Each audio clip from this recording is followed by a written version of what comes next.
Hello, welcome to Axonas Learning online classes. So, നമ്മുടെ business studies question പേപ്പറിൻ്റെ section C ആണ് നമുക്കിനി നോക്കാനുള്ളത്. Section എയും ബിയും ഓൾറെഡി കംപ്ലീറ്റ് ചെയ്തിട്ടുണ്ട്. ഇനി നമുക്ക് സെക്ഷൻ സി ആണ് നോക്കാനുള്ളത്. ഓക്കെ, സെക്ഷൻ സി നമുക്കറിയാം 36 to 51 വരെയാണ് നമ്മുടെ ക്വസ്റ്റ്യൻസ് സെക്ഷൻ സിയിൽ വരുന്നത്. ഇതോടെ കഴിഞ്ഞാൽ ഈ ക്വസ്റ്റ്യൻ പേപ്പർ കംപ്ലീറ്റ് ആവും.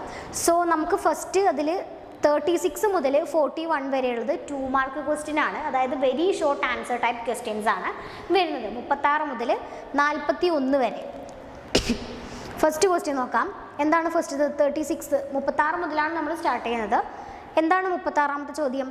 Give the full forms of the following ECB, FCCB or ക്വസ്റ്റ്യനും സെയിം പാറ്റേൺ തന്നെയാണ്. ഫുൾ ഫോം ആണ് ചോദിച്ചിട്ടുള്ളത്.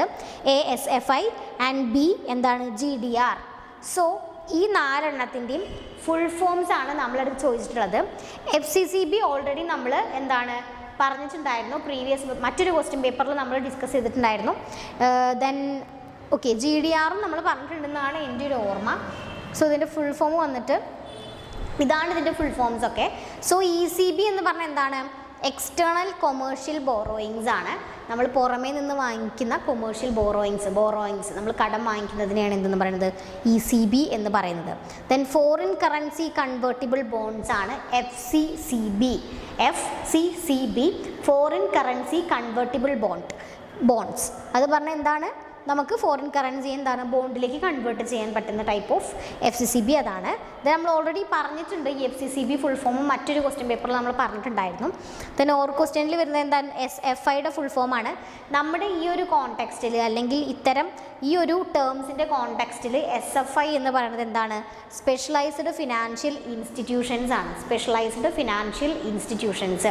നമ്മുടെ IFSI അങ്ങനെ കുറച്ച് IFSI പോലെയുള്ള കുറച്ച് ഇൻസ്റ്റിറ്റ്യൂഷൻസ് ഒക്കെ എന്താണ് നമ്മൾ ഈ സ്പെഷ്യലൈസ്ഡ് ഫിനാൻഷ്യൽ ഇൻസ്റ്റിറ്റ്യൂഷൻസിൽ അല്ലെങ്കിൽ ഇൻസ്റ്റിറ്റ്യൂഷനിൽ വരുന്നതാണ്. ഓക്കെ, ദെൻ GDR ആണ്. GDRൻ്റെ ഫുള്ളും ഇത് നമ്മൾ ഓൾറെഡി പറഞ്ഞിട്ടുണ്ട്. ഫുൾ ഫോം GDR, ADR എന്നൊക്കെ. GDRൻ്റെ ഫുൾ ഫോം എന്താണ്? ഗ്ലോബൽ ഡെപ്പോസിറ്ററി റെസിപ്റ്റ്സ് ആണ്. എന്താണ്? Global depository receipts. സോ ഇതാണ് ഫുൾ ഫോംസ് വരുന്നത്. ഫസ്റ്റ് ECBയുടെ ഫുൾ ഫോം വരുന്നത് എക്സ്റ്റേണൽ കൊമേഴ്ഷ്യൽ ബോറോയിങ്സ് ആണ്. ദെൻ FCCBയുടെ full form foreign currency convertible bonds. Then SFI specialised financial institutions. Then GDR global depository receipts. ഇതാണ് 36ാമത്തെ നമ്മുടെ ക്വസ്റ്റ്യൻ. ഫുൾ ഫോം ചോദിച്ചിട്ടുള്ള ക്വസ്റ്റ്യൻ ആയിരുന്നു. 37ാമത്തെ ചോദ്യം നോക്കാം. ഇനി എന്താണ് ചോദ്യം? State any 2 objectives of make in India initiative of the government of India. നമ്മുടെ ഇന്ത്യ കൊണ്ടുവന്നിട്ടുള്ള മേക്ക് ഇൻ ഇന്ത്യ എന്ന് പറഞ്ഞിട്ടുള്ള ആ ഒരു ഇനീഷ്യേറ്റീവിൻ്റെ ഏതെങ്കിലും 2 ഒബ്ജക്റ്റീവ്സ് ആണ് നമ്മളടുത്ത് ചോദിച്ചിട്ടുള്ളത്. ഓക്കെ, 41 വരെയുള്ള 36 to 41 വരെയുള്ള ചോദ്യങ്ങൾ 2 മാർക്കാണ്. വെരി ഷോർട്ട് ആൻസർ ടൈപ്പ് ആണ്. സോ അതുകൊണ്ടാണ് 2 ഒബ്ജക്റ്റീവ് എന്ന് പ്രത്യേകം ചോദിച്ചിട്ടുള്ളത്. ഓക്കെ, മേക്ക് ഇൻ ഇന്ത്യ എന്ന് പറഞ്ഞാൽ എന്തായിരുന്നു? നമുക്കറിയാം. മേക്ക് ഇൻ ഇന്ത്യ എന്ന് പറഞ്ഞിട്ടുള്ള ആ ഒരു എന്താ പറയുക ഒരു ഇനീഷ്യേറ്റീവ് എന്ന് പറഞ്ഞാൽ എന്താണ്? ഇന്ത്യയിൽ മാനുഫാക്ചറിങ് എന്ത് ചെയ്യുക? കൂട്ടിക്കൊണ്ടുവരിക, ഇൻക്രീസ് ചെയ്യുക. ദെൻ എന്താ ചെയ്യേണ്ടത്? ഇന്ത്യയിൽ മാനുഫാക്ചർ ചെയ്തതിന് ശേഷം ആ പ്രൊഡക്ട്സിനെ നമ്മൾ എന്ത് ചെയ്യുക? വേൾഡ് വൈഡിൽ അല്ലെ എല്ലായിടത്തും ലോകമെമ്പാടും എന്ത് ചെയ്യുക? ആ പ്രൊഡക്ട്സിനെ നമ്മൾ എന്ത് ചെയ്യുക എന്ന് പറയുന്നത്? സെല്ല് ചെയ്യുക. ഓക്കെ, ഇന്ത്യയിലുള്ള മാനുഫാക്ചറിങ് കൂട്ടുക. ഓക്കെ, അപ്പോൾ അതിൻ്റെ 2 ഒബ്ജക്റ്റീവ്സ് എന്ന് പറയുന്നത് എന്താണ്? 2 ഞാൻ ജസ്റ്റ് എഴുതിയതേ ഉള്ളൂ. എക്സ്പാൻഷൻ ഓഫ് ജോബ് ഓപ്പർച്യൂണിറ്റീസ്, അതുപോലെ ബൂസ്റ്റപ്പ് ഇന്ത്യാസ് എക്കണോമിക് ഗ്രോത്ത്. എന്താണ് എക്സ്പാൻഷൻ ഓഫ് ജോബ് ഓപ്പർച്യൂണിറ്റീസ്? ഇന്ത്യയിൽ മാനുഫാക്ചറിങ് കൂട്ടുമ്പോൾ ഇന്ത്യക്കാർക്ക് അല്ലെങ്കിൽ ഇന്ത്യയിലുള്ള ആളുകൾക്ക് എന്ത് കിട്ടും? ജോലി കിട്ടും. അതാണ് ജോബ് ഓപ്പർച്യൂണിറ്റീസ്. തൊഴിലവസരങ്ങൾ എന്ത് ചെയ്യും? കൂടുതലായിട്ട് കിട്ടും. അല്ലെങ്കിൽ അത് കുറച്ചും കൂടെ വൈഡായിരിക്കും. എന്താണെന്ന് വെച്ചാൽ പലർക്കും ഇന്ത്യയിലുള്ള ആൾക്കാർക്ക് തന്നെ ജോലി ഇല്ലാത്തവർക്ക്, ജോലി അന്വേഷിച്ച് നടക്കുന്നവർക്കൊക്കെ എന്താണ്? തൊഴിലവസരങ്ങൾ കൂടും അല്ലെങ്കിൽ എക്സ്പാൻഡ് ചെയ്ത് വരും എന്നാണ് പറയുന്നത്. ഒരു objective expansion of job opportunity. Second one എന്താണ്? ബൂസ്റ്റപ്പ് ഇന്ത്യാസ് എക്കണോമിക് ഗ്രോത്ത് ആണ്. ഇന്ത്യയുടെ എക്കണോമിക് ഗ്രോത്ത്, സാമ്പത്തിക വളർച്ച എന്ത് ചെയ്യുക? ബൂസ്റ്റപ്പ് ചെയ്യുക അല്ലെങ്കിൽ ഇൻക്രീസ് ചെയ്യുക എന്നുള്ളതാണ് 2ാമത്തെ ഒബ്ജക്റ്റീവ്. എന്തൊക്കെയായിരുന്നു? Expansion of job opportunities, 2 boost up India's economic growth എന്ന് പറയുന്നതാണ്. ഓക്കെ, നമ്മുടെ മേക്ക് ഇൻ ഇന്ത്യ നമുക്ക് എല്ലാവർക്കും അറിയാം. ഇന്ത്യയിൽ മാനുഫാക്ചറിങ് കൂട്ടിയിട്ട് മറ്റ് രാജ്യങ്ങൾ നമ്മൾ എന്ത് ചെയ്യണം? അത് വിൽക്കുക എന്നുള്ള ആ ഒരു കോൺസെപ്റ്റാണ് നമ്മുടെ എന്തിൽ വരുന്നത്? നമ്മുടെ മേക്ക് ഇൻ ഇന്ത്യയിൽ. ഓക്കെ, ദെൻ ഓർ ക്വസ്റ്റ്യൻ എന്താണ്? State any 2 benefits of digital India. Make in India, digital India, ഈ രണ്ട് ഇനീഷ്യേറ്റീവ്സും നമ്മൾ ഓൾറെഡി പറഞ്ഞിട്ടുള്ളതാണ്. മേക്ക് ഇൻ ഇന്ത്യൻ്റെ കഴിഞ്ഞിട്ട് അതിൻ്റെ ഓർ ക്വസ്റ്റൻ എന്താണ്? State any 2 benefits of digital India. Government of ഇന്ത്യയുടെ തന്നെ മറ്റൊരു ഇനീഷ്യേറ്റീവാണ് digital India. As its name says, അതെന്താണ്? Which is the digital India is more related to എന്താണ്? ഡിജിറ്റൽ സർവീസസ് ആണ്. ഡിജിറ്റൽ ഇന്ത്യ എന്നുള്ള ഒരു പ്ലാറ്റ്ഫോം അല്ലെങ്കിൽ ഒരു ഇനീഷ്യേറ്റീവ് കൊണ്ട് ഇന്ത്യൻ ഗവൺമെൻറ് ഉദ്ദേശിച്ചത് എന്താണെന്ന് വെച്ചാൽ എല്ലാ വില്ലേജിലും, എല്ലാ സിറ്റിസൺസിലും, എല്ലാ പൗരന്മാരുടെ ഇടയിലും, എല്ലാ വില്ലേജസിലും, ഉള്ളോട്ടുള്ള ഗ്രാമപ്രദേശങ്ങളിലൊക്കെ എന്ത് ചെയ്യുക? ഡിജിറ്റൽ സർവീസസ് എത്തിക്കുക. അതുപോലെ തന്നെ ഇൻ്റർനെറ്റ് ഫെസിലിറ്റീസും പ്രൊവൈഡ് ചെയ്യുക. എല്ലാവർക്കും എന്താണ്? ഡിജിറ്റൽ സർവീസസ് ഡിജിറ്റലൈസ് ചെയ്യുക. അതാണ് ഓരോ ഏരിയയിലുള്ള ആളുകളെയും ഓരോ വില്ലേജിലുള്ള ആൾക്കാർക്കും എന്ത് കൊടുക്കുക? നമ്മൾ ഈ ഡിജിറ്റൽ സർവീസസ് പ്രൊവൈഡ് ചെയ്യുക എന്നാണ് ഡിജിറ്റൽ ഇന്ത്യ കൊണ്ട് ഉദ്ദേശിച്ചത്. അല്ലെങ്കിൽ ആ ഒരു ഇനീഷ്യേറ്റീവ് കൊണ്ടുവന്നതിൻ്റെ പിന്നിലെ മെയിൻ കാര്യം എന്ന് പറയുന്നത് ഇതാണ്. ദെൻ അതിൻ്റെ 2 ബെനിഫിറ്റ്സ് ആണ്. ഇംപ്രൂവ്ഡ് ക്വാളിറ്റി ഓഫ് സർവീസസ്, അതുപോലെ ഇൻട്രൊഡക്ഷൻ ഓഫ് ന്യൂ സർവീസസ് ആണ്. ഇംപ്രൂവ്ഡ് ക്വാളിറ്റി എന്ന് പറയുമ്പോൾ when we are using these kinds of digital services or digitalisation in all transactions, നമ്മൾ ഡിജിറ്റലൈസ് ആയി കഴിഞ്ഞാൽ അല്ലെങ്കിൽ എല്ലാത്തിനും ഓൺലൈൻ കാര്യങ്ങളൊക്കെ യൂസ് ചെയ്ത് തുടങ്ങിക്കഴിഞ്ഞാൽ എന്താണ്? നമ്മൾ യൂസ് ചെയ്യുന്ന സർവീസസിനൊക്കെ എന്തായിരിക്കും? ക്വാളിറ്റി കൂടുതലായിരിക്കും, അതിൻ്റെ ഗുണമേന്മ കൂടുതലായിരിക്കും എന്നാണ് പറയുന്നത്. അതൊരു ബെനിഫിറ്റാണ്. Second one, introduction of new services ആണ്. നമ്മൾ ഇൻ്റർനെറ്റിൻ്റെ ആക്സസ് കിട്ടി അത് ഉപയോഗിക്കാൻ തുടങ്ങിയാൽ പിന്നെ നമുക്ക് പുതിയ പുതിയ സർവീസസ് നമുക്ക് എന്ത് ചെയ്യാൻ പറ്റും? ഉപയോഗപ്പെടുത്താൻ പറ്റും. ലൈക്ക് ഇ ഹെൽത്ത്, നമ്മുടെ ഈ ഹോസ്പിറ്റൽസിലൊക്കെ ഷീറ്റ് എടുക്കാൻ വേണ്ടി നമ്മൾ ഓൺലൈനായിട്ട് ബുക്ക് ചെയ്യുന്ന ആ ഒരു സംവിധാനം, അതൊക്കെ എന്താണ്? ഒരു ന്യൂ സർവീസസ് ആണ്. ആർക്ക്? ഇതുവരെ ഉപയോഗിച്ചിട്ടില്ലാത്ത വില്ലേജിലുള്ള ആൾക്കാർക്ക് ഇങ്ങനെ ഡിജിറ്റലൈസ് ചെയ്ത് കഴിഞ്ഞാൽ അതൊരു ബെനിഫിറ്റാണ്. Introduction of new services. Okay, അതാണ് ഡിജിറ്റൽ ഇന്ത്യൻ്റെ 2 ബെനിഫിറ്റ്സ് വരുന്നത്. ഇംപ്രൂവ്ഡ് ക്വാളിറ്റി ഓഫ് സർവീസസ്, അതുപോലെ ഇൻട്രൊഡക്ഷൻ ഓഫ് ന്യൂ സർവീസസ്. ഇതാണ് നമ്മൾ പറഞ്ഞിട്ടുള്ളത്. സോ ഇതാണ് 37ാമത്തെ ചോദ്യം, അതിൻ്റെ ഓർ ക്വസ്റ്റ്യൻ. നമുക്ക് നെക്സ്റ്റ് ക്വസ്റ്റ്യൻ നോക്കാം. അടുത്ത ചോദ്യം എന്താണ്? 38th ക്വസ്റ്റ്യൻ എന്താണ്? State any two features of advertisement. അഡ്വർടൈസ്മെൻറ്റിൻ്റെ ഏതെങ്കിലും 2 ഫീച്ചേഴ്സ് എന്ന് പറഞ്ഞാൽ പ്രത്യേകതകളാണ്. അഡ്വർടൈസ്മെൻറ്റ് എന്ന് നമുക്കറിയാം അതൊരു പെയ്ഡ് ഫോമാണെന്നറിയാം. ആരും ഒരിക്കലും വെറുതെ പരസ്യം ചെയ്ത് കൊടുക്കാറില്ല. ദെൻ ടെലിവിഷനിലൂടെയാണ് മെയിനായിട്ട് പരസ്യങ്ങൾ കൂടുതൽ എത്തിക്കുക. ലൈക്ക് കവറേജ് കിട്ടും. പക്ഷേ ഇൻട്രാക്ഷനും കാര്യങ്ങളൊക്കെ ആണെങ്കിൽ നമുക്ക് വേറെ ഇപ്പോൾ നമുക്ക് എന്തുണ്ട്? ഇൻ്റർനെറ്റ് അഡ്വർടൈസിങ് ഉണ്ട്, അങ്ങനെയുള്ള കാര്യങ്ങളൊക്കെ ഉണ്ട്, സോഷ്യൽ മീഡിയ യൂസേജ് ഒക്കെ ഉണ്ട്. സോ നമ്മുടെ അഡ്വർടൈസ്മെൻറ്റിൻ്റെ 2 ഫീച്ചേഴ്സാണ്. ഒന്നെന്താണ്? It is a paid form of communication. ഈ അഡ്വർടൈസിങ് എന്ന് പറയുന്നത്, അല്ലെങ്കിൽ ഏതെങ്കിലും ഒരു പരസ്യം നിങ്ങൾ ആലോചിച്ചാൽ മതി, ഒരിക്കലും ആരും ഒരു പരസ്യം വെറുതെ ചെയ്യില്ല. ലൈക്ക് ഇപ്പോൾ എന്തെങ്കിലും കുറച്ച് വലിയ ബ്രാൻഡ്, ലൈക്ക് സോപ്പിൻ്റെ പരസ്യം അല്ലെങ്കിൽ എന്തെങ്കിലും ബൂസ്റ്റ്, ഇങ്ങനെയുള്ള സംഭവങ്ങളൊക്കെ എന്താണ്? കുറച്ച് റെപ്യൂട്ടഡ് ആയിട്ടുള്ള ഫേമസ് ആയിട്ടുള്ള ആക്ടേഴ്സ്, അങ്ങനെയുള്ള ആക്ട്രസ് ഒക്കെയാണ് ചെയ്യുക. സോ അവരെന്താണ്? അതിനുള്ള പ്രതിഫലം, അതായത് പേയ്മെൻറ്റ് മേടിച്ചതിന് ശേഷം മാത്രമാണ് എന്ത് ചെയ്യുന്നത്? അവരിങ്ങനെയുള്ള കാര്യങ്ങൾക്ക് കമ്മിറ്റ് ചെയ്യുന്നത്, അല്ലേ? സോ എന്താണ്? It is a paid form of communication ആണ്. Then second one, it reaches a large audience. Advertising മെയിനായിട്ട് നമ്മൾ എന്തിനാണ്? അതിൻ്റെ മെയിൻ പേർപ്പസ് എന്ന് പറയുന്നത് എന്താണ്? വൈഡ് കവറേജിനാണ്. അതുപോലെ തന്നെ ലാർജ് ഓഡിയൻസിന് എന്താണ്? ഇത് എത്തിക്കാൻ വേണ്ടിയിട്ടാണ്. മാസ് കമ്മ്യൂണിക്കേഷൻ മീഡിയം എന്നാണ് നമ്മൾ പറയുക അഡ്വർടൈസിങ്ങിനെ. ഓക്കെ, അപ്പോൾ ഇത് രണ്ടുമാണ് അതിൻ്റെ മെയിനായിട്ട് വരുന്ന 2 ഫീച്ചേഴ്സ്. ഓക്കെ, ഇതൊക്കെ നമുക്ക് ഓൾറെഡി നമ്മളുടെ ഒരു ഡെയിലി ലൈഫിൽ തന്നെ നമുക്ക് ഓൾറെഡി എടുക്കാൻ പറ്റുന്നതാണ്. It is A paid form of communication, അതാണ് ഒന്നാമത്തെ ഫീച്ചർ. രണ്ടാമത്തത് it reaches a large audience എന്നാണ് പറയുന്നത്. ഓക്കെ, ഇതാണ് മെയിനായിട്ട് വരുന്ന അഡ്വർടൈസ്മെൻറ്റിൻ്റെ 2 ഫീച്ചേഴ്സ് എന്ന് പറയുന്നത്. ഓക്കെ, അതാണ് 38ാമത്തെ ചോദ്യം. ഇനി 39ാമത്തെ ചോദ്യം നോക്കാം. Explain the following terms of trade. നമ്മൾ ട്രേഡിൽ യൂസ് ചെയ്യുന്ന 2 ടേംസ് ആണ് തന്നിട്ടുള്ളത്. എന്തൊക്കെയായിരുന്നു? Cash on delivery and free on board. ഈ 2 ക്യാഷ് ഓൺ ഡെലിവറിയും ഫ്രീ ഓൺ ബോർഡും എന്താണെന്നുള്ളത് എക്സ്പ്ലെയിൻ ചെയ്യാനാണ് നമ്മളടുത്ത് പറഞ്ഞിട്ടുള്ളത്. ക്യാഷ് ഓൺ ഡെലിവറി ഇതുപോലെ ഫ്രീ ഓൺ ബോർഡ്, ഇത് രണ്ടും എന്താണ്? റിപ്പീറ്റഡ് ആയിട്ട് വന്നിട്ടുള്ള ക്വസ്റ്റ്യൻസ് ആണ്. സോ എനിക്ക് തോന്നുന്നു നമ്മൾ ഒബ്ജക്റ്റീവ് ടൈപ്പിലും കൂടെ ക്യാഷ് ഓൺ ഡെലിവറി പറഞ്ഞിട്ടുണ്ടോ എന്നാണ് എൻ്റെ ഒരു ഓർമ്മ. എനിക്കറിയില്ല, എനിക്ക് തോന്നുന്നു യെസ് ഉണ്ട്, നമ്മൾ പറഞ്ഞിട്ടുണ്ട്. എന്താണ് ക്യാഷ് ഓൺ ഡെലിവറി? എന്താണ് നമുക്കറിയാം. നമുക്ക് ഗുഡ്സ് കിട്ടുന്ന സമയത്താണ് നമ്മൾ എന്ത് ചെയ്യുക? നമ്മൾ ഓൺലൈനിൽ എന്തെങ്കിലും ഷോപ്പ് ചെയ്താൽ, ഇപ്പോൾ ഫ്ലിപ്കാർട്ടിൽ നിന്നോ ആമസോണിൽ നിന്നോ ആ സാധനം ക്യാഷ് ഓൺ ഡെലിവറിയാണ് നമ്മൾ ചൂസ് ചെയ്ത ഓപ്ഷൻ, പേയ്മെൻറ്റ് ഓഫ് ഓപ്ഷൻ എന്നുണ്ടെങ്കിൽ എന്താണ്? അവർ വന്ന് സാധനം തരുന്ന സമയത്താണ് നമ്മൾ എന്ത് ചെയ്യുക? പേയ്മെൻറ്റ് കൊടുക്കുക. ഓക്കെ, അതാണ് cash on delivery. Customers pay for goods at the time of delivery instead of paying in advance. നമ്മൾ അഡ്വാൻസ് ആയിട്ട് പേയ്മെൻറ്റ് ഒന്നും ചെയ്യുന്നില്ല, only at the time of delivery. Payment done only at the time of delivery. നമുക്ക് എപ്പോഴാണോ നമ്മുടെ സാധനം കയ്യിൽ കിട്ടുന്നത്, അല്ലെങ്കിൽ സർവീസസ് ആണെങ്കിൽ ആ സർവീസ് എപ്പോഴാണോ നമുക്ക് പ്രൊവൈഡ് ചെയ്യുന്നത് ആ സമയത്ത് മാത്രം എന്ത് ചെയ്യുന്നു, പേയ്മെൻറ്റ് കൊടുക്കുന്നു. അഡ്വാൻസ് ആയിട്ട് പേയ്മെൻറ്റ് കൊടുക്കുന്ന ഒരു കാര്യമേ എന്തിലില്ല, നമ്മുടെ ക്യാഷ് ഓൺ ഡെലിവറിയിലില്ല. ആ ഒരു ടേമിൽ തന്നെ ഉണ്ട് cash on delivery, cash only at the time of delivery. അതാണ് ക്യാഷ് ഓൺ ഡെലിവറി. ഓക്കെ, രണ്ടാമത്തെ എന്താണ്, ഫ്രീ ഓൺ ബോർഡാണ്. ഇത് പറഞ്ഞിട്ടുണ്ടായിരുന്നു, നമ്മൾ ഷിപ്പുമായിട്ട് റിലേറ്റ് ചെയ്ത് വരുന്നതാണ്. എന്താണ്, the seller buyers all the cost of delivering goods up to the port of shipment എന്നാണത്. After which the buyer bears all cost.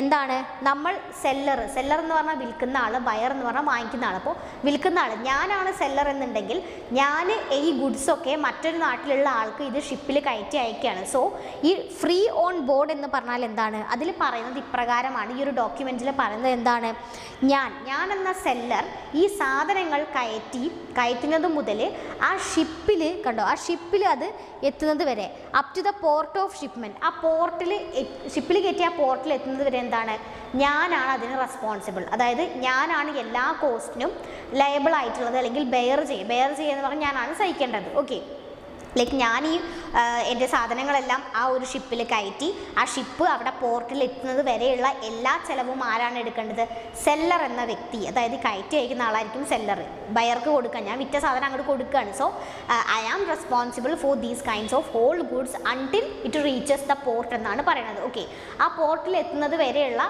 എല്ലാ കാര്യങ്ങൾക്കും ഉത്തരവാദി ആരായിരിക്കും, ഞാൻ മാത്രമായിരിക്കും. ഞാനാണ് എല്ലാ കോസ്റ്റും കൊടുക്കേണ്ടത്. ഓക്കെ, പക്ഷേ എന്താണ്, after which the buyer bears all the cost. അവിടെ സാധനം എത്തിക്കഴിഞ്ഞോ, പിന്നെ എനിക്കതിലൊരു റെസ്പോൺസിബിലിറ്റി ഇല്ല. ഈവൻ അത് അവിടെ എത്തി ബയറുടെ കയ്യിൽ നിന്ന് എന്തെങ്കിലും എൻ്റെ ഗുഡ്സിന് എന്തെങ്കിലും പറ്റിയാൽ പിന്നെ എനിക്കതിലൊന്നുമില്ല, ഞാൻ അതിൽ കോസ്റ്റ് കൊടുക്കേണ്ട ആവശ്യമില്ല. എല്ലാം ചെയ്യേണ്ടത് ആരാണ്, ബയറാണ്. ഈ കാര്യം പറയുന്ന ഒരു ഡോക്യുമെൻ്റാണ് എന്ത്, നമ്മുടെ ഈ ഫ്രീ ഓൺ ബോർഡ് എന്ന് പറയുന്നത്. ഇത് റിപ്പീറ്റഡ് ആയിട്ട് ഞാൻ പിന്നെയും പറഞ്ഞിട്ടുണ്ട്, എന്നാലും പറയാണ്, അതാണ് ഫ്രീ ഓൺ ബോർഡ്. ആ പേര് കേൾക്കുമ്പോൾ പെട്ടെന്ന് അയ്യോ എനിക്കറിയില്ല എന്ന് വിചാരിക്കുന്നത്. This is free on board. നമ്മൾ ആ സെല്ലർ ഗുഡ്സ് കയറ്റി അയച്ച് അത് ആ അടുത്ത പോർട്ടിൽ എത്തുന്നത് വരെ എന്താണ്, നമ്മുടെ ആ ഡെസ്റ്റിനേഷനിൽ എത്തുന്ന വരെയുള്ള ഉത്തരവാദിത്തം സെല്ലർക്കാണ്. അയാളാണ് കോസ്റ്റൊക്കെ കൊടുക്കേണ്ടത്. പക്ഷേ അവിടെ എത്തിക്കഴിഞ്ഞാൽ പിന്നെ ആരാണ്, ബയറാണ് എല്ലാതും കൊടുക്കേണ്ടത്. ഓക്കെ, അതാണ് ഫ്രീ ഓൺ ബോർഡ്. അപ്പോൾ എന്തൊക്കെയായിരുന്നു നമ്മളോട് എക്സ്പ്ലെയിൻ ചെയ്യാൻ പറഞ്ഞിട്ടുണ്ടായിരുന്നത്, ഒന്ന് ക്യാഷ് ഓൺ ഡെലിവറി ആണ്, ദെൻ ഫ്രീ ഓൺ ബോർഡാണ്. ഇതൊക്കെയാണെന്ന് വിചാരിക്കുന്നു. ഓക്കെ ആണല്ലോ അല്ലേ, കൂടുതൽ എക്സ്പ്ലനേഷൻ ഒന്നും വേണ്ടെന്ന് വിചാരിക്കുന്നു. ഫ്രീ ഓൺ ബോർഡൊക്കെ നമ്മൾ റിപ്പീറ്റഡ് ആയിട്ട് കാണുന്ന ക്വസ്റ്റ്യനാണ്. നെക്സ്റ്റ് ക്വസ്റ്റ്യൻ നോക്കാം. എന്താണ്, 40th ക്വസ്റ്റ്യൻ ആണ്, 40ാമത്തെ ചോദ്യമാണ്. ഇതൊക്കെ 2 മാർക്ക് ക്വസ്റ്റ്യൻ ആണ് കേട്ടോ. Lalit has joined A manufacturing firm as A worker. He has recently started working on the shop floor. The management is quite liberal and has allowed the workers to form a hockey club. The workers assemble and play hockey in the evening after the completion of their work. Which type of organization is the hockey club? Give any one limitation of this form of organization.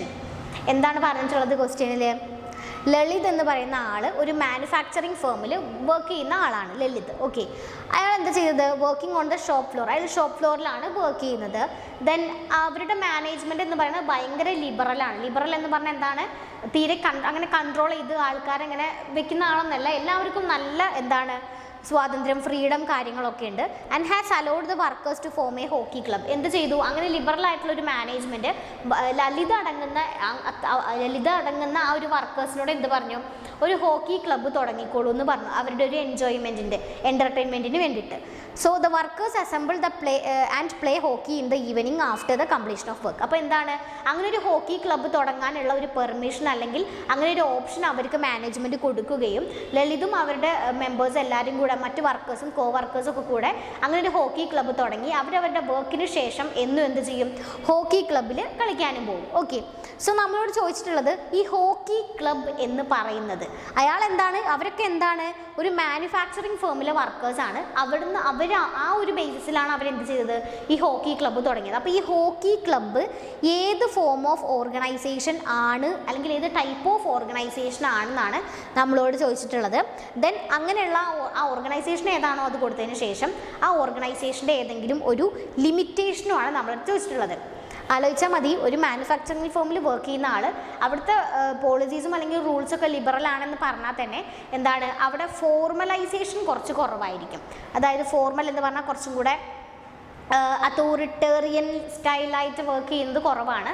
എല്ലാവരും തമ്മിൽ നല്ല മിങ്കിളാണ്, എല്ലാവരും നല്ല അങ്ങോട്ടും ഇങ്ങോട്ടും freedom ഉണ്ട്, അങ്ങനെ കാര്യങ്ങളൊക്കെ കുറവാണ്. സോ അതുകൊണ്ടാണ് വർക്കേഴ്സിന് കൂടുതൽ അവിടെ സ്വാതന്ത്ര്യം കിട്ടുന്നത്, ഫ്രീഡം കിട്ടുന്നത്. സോ എന്താണ് ഈ ഒരു നമ്മുടെ ഈ ഓർഗനൈസേഷൻ ഹോക്കി ക്ലബ്ബ് എന്ന് പറയുന്നത് എന്താണ്, ഈ വർക്കേഴ്സിൻ്റെ ഇടയിൽ അവരുടെ പരിചയത്തിൻ്റെ ഫലമായിട്ട് ഉണ്ടായിട്ടുള്ളൊരു കാര്യമാണ്. ബിക്കോസ് എന്താണ്, the organisation is not that much formal. ഇതെന്താണ്, ഇൻഫോർമൽ ഓർഗനൈസേഷനാണ് എന്ത് നമ്മുടെ ഈ ക്ലബ്ബ് എന്ന് പറയുന്നത്. ഫോർമലായിട്ടുള്ള ഒരു ഓർഗനൈസേഷനിൽ നിന്ന് ഉണ്ടായിട്ടുള്ളതാണ്. So it is an informal organisation. ഏത് ടൈപ്പ് ഓഫ് ഓർഗനൈസേഷനാണ് നമ്മുടെ ഹോക്കി ക്ലബ്ബ്? ഇൻഫോർമൽ ഓർഗനൈസേഷനാണ്. അതിൻ്റെ ഒരു ലിമിറ്റേഷൻ എന്താണ്, ലാക്സ് ഫോർമൽ അതോറിറ്റിയാണ്. ഇങ്ങനെ ഇൻഫോർമൽ ഓർഗനൈസേഷൻസ് ഉണ്ടാകുമ്പോഴുള്ള പ്രശ്നം എന്താണെന്ന് വെച്ചാൽ അവരുടെ ഇടയിൽ റൂമേഴ്സ്, ഇങ്ങനെ കുറ്റം പറയുക കാര്യങ്ങളൊക്കെ ഉണ്ടാവില്ല, പരദൂഷണം കാര്യങ്ങളൊക്കെ. വർക്കേഴ്സിൻ്റെ ഇടയിൽ എന്തുണ്ടായിരിക്കും, റൂമേഴ്സ് കൂടുതലായിരിക്കും. ഓക്കെ, അതാണ് ലാക്സ് ഫോർമൽ അതോറിറ്റി. അവരുടെ ഒരു ഫോർമൽ അതോറിറ്റേറിയൻ സ്റ്റൈൽ അവിടെ നമുക്ക് കാണാൻ പറ്റില്ല. ലാക്സ് എന്ന് പറഞ്ഞാൽ കുറവാണെന്നാണ് പറയുന്നത്. It lakhs formal authority. അതാണ് ഈ ഒരു ഇൻഫോർമൽ ഓർഗനൈസേഷൻ്റെ ഒരു ലിമിറ്റേഷൻ അല്ലെങ്കിൽ ഡിസഡ്വാൻറ്റേജ് എന്ന് പറയുന്നത്. ഓക്കെ, അപ്പോൾ ഹോക്കി ക്ലബ്ബ് എന്ന് പറയുന്ന ഒരു ഇൻഫോർമൽ ഓർഗനൈസേഷനാണ്. ഓക്കെ ആണല്ലോ ഇത്. ദെൻ 41ാമത്തെ ക്വസ്റ്റ്യൻ നോക്കാം. What is public private partnership form of organisation? State it's any one feature.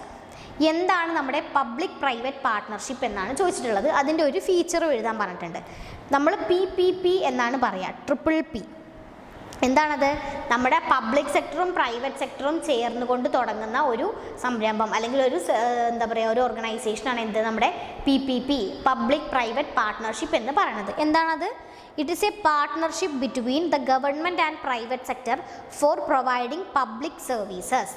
എന്താണ്, പബ്ലിക്കിന് സർവീസസ് പ്രൊവൈഡ് ചെയ്യാൻ വേണ്ടിയിട്ട്, പബ്ലിക് സർവീസസ് പ്രൊവൈഡ് ചെയ്യാൻ വേണ്ടിയിട്ട് എന്താണ് ഗവൺമെൻറ്റും പ്രൈവറ്റ് സെക്ടറും കൂടെ ചേർന്ന് കൊണ്ട് തുടങ്ങുന്ന ഒരു പാർട്ട്ണർഷിപ്പാണ് എന്ത് PPP. അതിൻ്റെ പേരിൽ തന്നെ ഉണ്ട്, public private partnership, triple PPP. എന്താണ്, പബ്ലിക് സെക്ടറും പ്രൈവറ്റ് സെക്ടറും ഒരുമിച്ച് ചേർന്ന് ഒരു പാർട്ട്ണർഷിപ്പ് തുടങ്ങുകയാണ്. എന്തിനു വേണ്ടിയിട്ടാണ്? പബ്ലിക് സർവീസസിന് വേണ്ടിയിട്ട്. ഓക്കെ, കൂടുതലായിട്ടും ഈ ബ്രിഡ്ജസ് അങ്ങനെയുള്ള കാര്യങ്ങളൊക്കെ ഉണ്ടാക്കാൻ വേണ്ടിയിട്ട് കോൺട്രാക്റ്റിൽ അങ്ങനെ ഉണ്ടാവില്ല. അപ്പോൾ അവിടെ എന്താ ചെയ്യുക, പ്രൈവറ്റ് സെക്ടർ ഒറ്റയ്ക്കല്ലാതെ അതുപോലെ തന്നെ ഗവൺമെൻറ് ഒറ്റയ്ക്ക്, പബ്ലിക് എന്ന് ഉദ്ദേശിക്കുന്നത് ഇവിടെ ഗവൺമെൻറ്റിനെയാണ്. സോ ഗവൺമെൻറ്റിൻ്റെ കൂടെ ഈ പ്രൈവറ്റ് സെക്ടറും കൂടെ ജോയിൻ ചെയ്ത് അവരൊരു പാർട്ട്ണർഷിപ്പായിട്ട് പ്രൊവൈഡ് ചെയ്യുന്നു പബ്ലിക് സർവീസസ്. ഓക്കെ, അതാണ് നമ്മുടെ എന്ത് PPP അഥവാ public private partnership form of organisation എന്ന് പറയുന്നത്.